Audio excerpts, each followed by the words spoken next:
Hello, good evening. Yes, I'm out in Akubu tonight, and you can't see me because my teeth are missing, so I've spared you the opportunity to see Popeye again.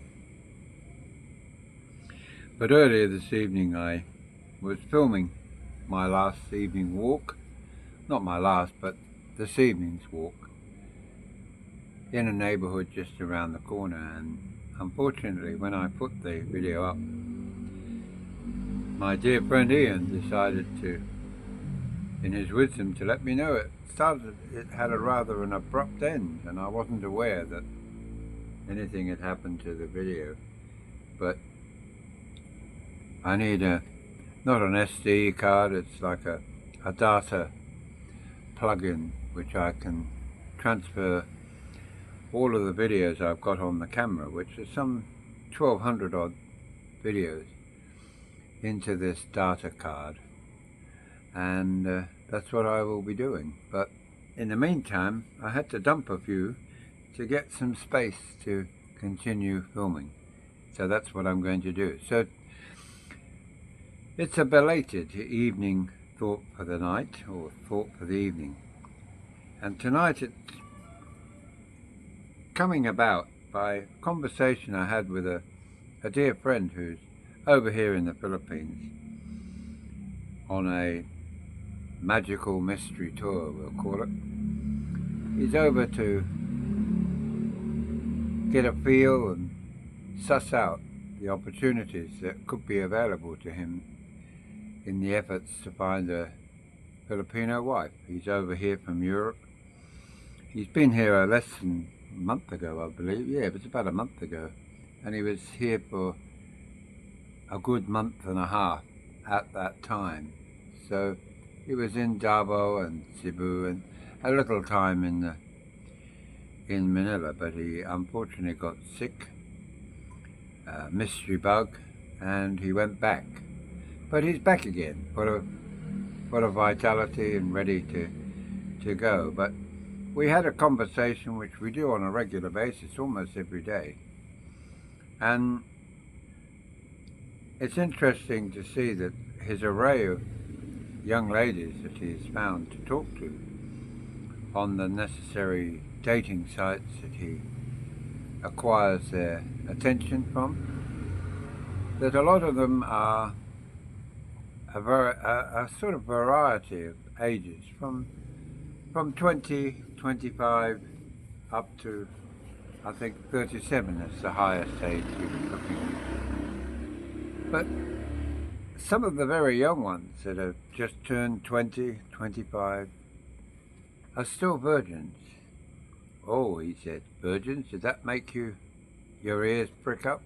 Yes, a lot of these young ladies are still unspoilt, you might say. And yes, they're looking, they say, for a foreigner boyfriend, foreigner husband. And the trouble that my friend Zach is having is that the lack of understanding of what is required to have or to establish any kind of relationship with the opposite sex, to find a man. And the difficulty that I've pointed out to Zach is that so many of the young women are clearly naive in those areas. They have a desire, a fantasy, we'll say, of finding a foreigner, because for what a foreigner can offer them, it offers them what? Well, we know money, but it's not just money. It's not really money. It's what money can provide in its essence, and that is security, opportunities, especially travel, especially freedom from the Philippines. And for many, that is their long-term goal, their long-term wish. And for some of you guys, that might fill the bill, that you can take her back to your country and she can blossom along with you in your own land. But for the majority of them, they're really just looking to escape the poverty that they're in. The poverty their family are in, they're in. The feeling of desperation, despair. And what does a foreigner offer? He offers all of that. That's why they look to foreigners. They really don't connect the idea of their own personal, I suppose, love journey with, sadly, somebody of their own age within their own country. Someone that you meet, family are introducing you, you sort of have glances, little giggles, but that's about as far as it goes. Next minute you're dressing up, buying wedding dresses, getting married, and then, whoa, sex happens. I didn't realise that was part of the deal. And that's literally how their lives start so often. It's not that they all want to become single mums. They find themselves in that position through clearly naivety.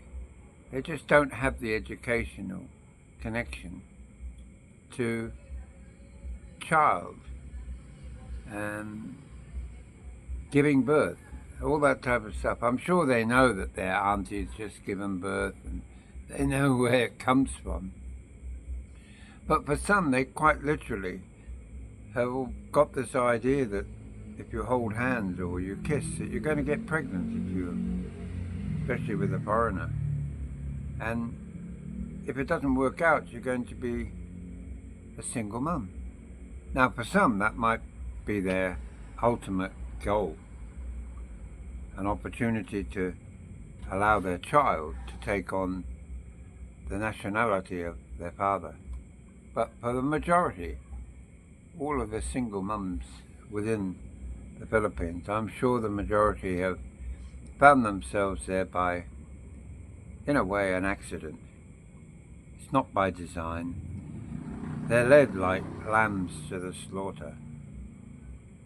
They don't follow the same concepts of family planning. They learn these things from taboos and conversations with their grandmother, maybe their mother, sometimes a father. But do they listen? Of course not. What generation listens to the older ones? Usually none. But of course, there's a strong religious connection here. They go to college, they have education in the colleges, but it's one that's moulded around the concept of the religion for which the college follows. And in many cases, that's the Catholic Church. And we all know from our own observation around the world, our own knowledge growing up in this world, that sex before marriage is not something that is encouraged. In fact, it's discouraged heavily. And the concept of family planning in schools at younger ages, again, doesn't really follow anything that we would truly understand, even as full-grown foreign people. You think, what on earth are you talking about that for? How is that going to help the younger generation? But they spill it out, and that's what they do. And we're not here to tell them how to do it, for sure. But that's many of the reasons why, when we look at a younger girl, and she seems so innocent, so uneducated for the world, and we sort of shun away from them, in a way, because we think, well, they're too simple. They don't even understand that you can hold hands without getting pregnant, you can kiss somebody.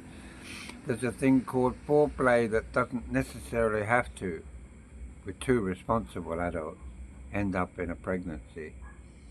But for many of them, they don't even go down that path. They're so terrified that when you bring the issue up with a young lady, she pulls away from you, in a sense, not necessarily physically, probably physically as well, but mentally she pulls away. She doesn't want to go there.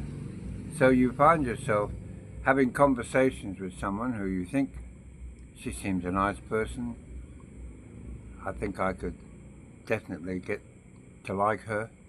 But then you can't get to the first hurdle, and that's just holding hands.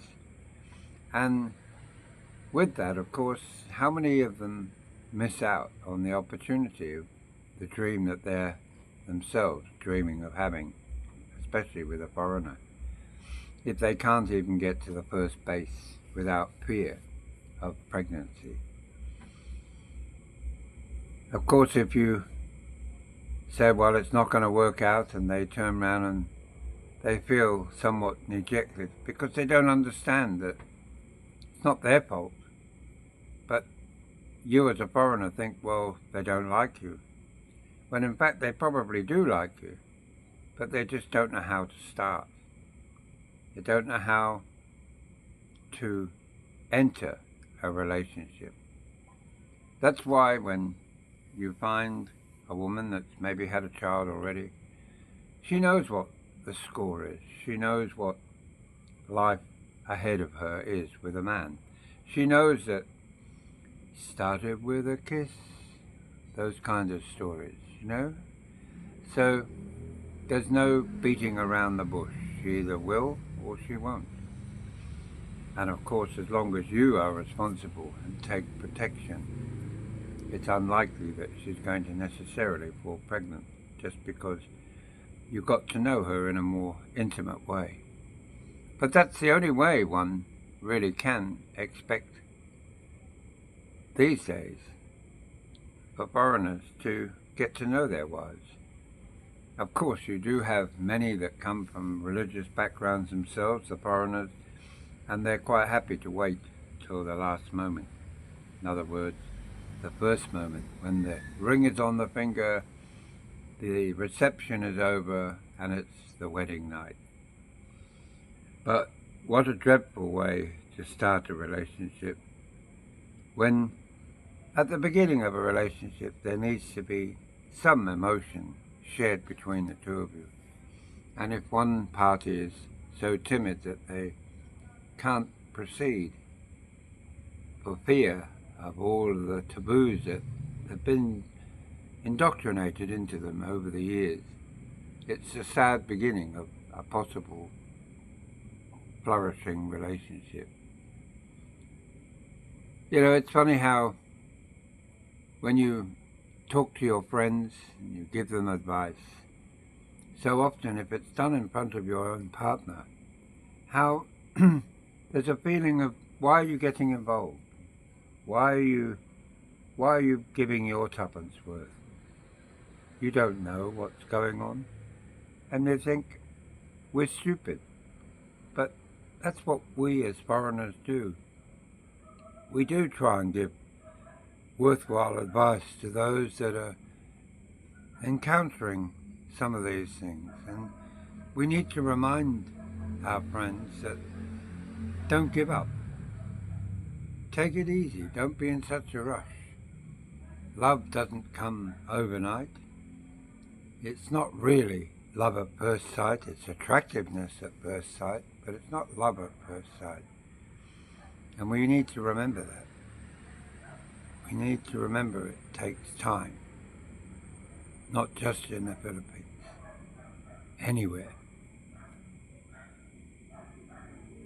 Anyway, thank you for listening. I won't say watching, because you're just watching the inside of a hut, a bamboo hut. So have a pleasant night, and we'll catch you again tomorrow.